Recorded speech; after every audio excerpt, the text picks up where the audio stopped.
Parla tifoso dell'Azzurra. Benvenuto in un altro video, vediamo le ultime notizie dal Napoli.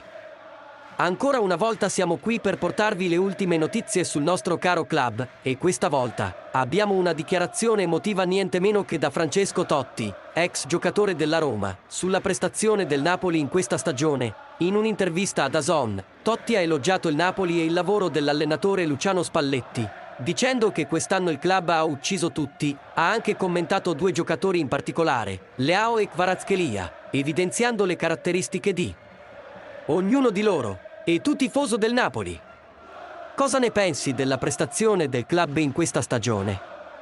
Chi è il tuo giocatore preferito? Diteci nei commenti.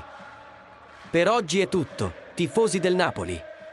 Speriamo che le notizie e le parole di Totti sul nostro club vi siano piaciute. Resta sintonizzato sul nostro canale per non perderti nessun dettaglio del Napoli e non dimenticare di mettere mi piace e condividere questo video con i tuoi amici e i fan di Azzurra.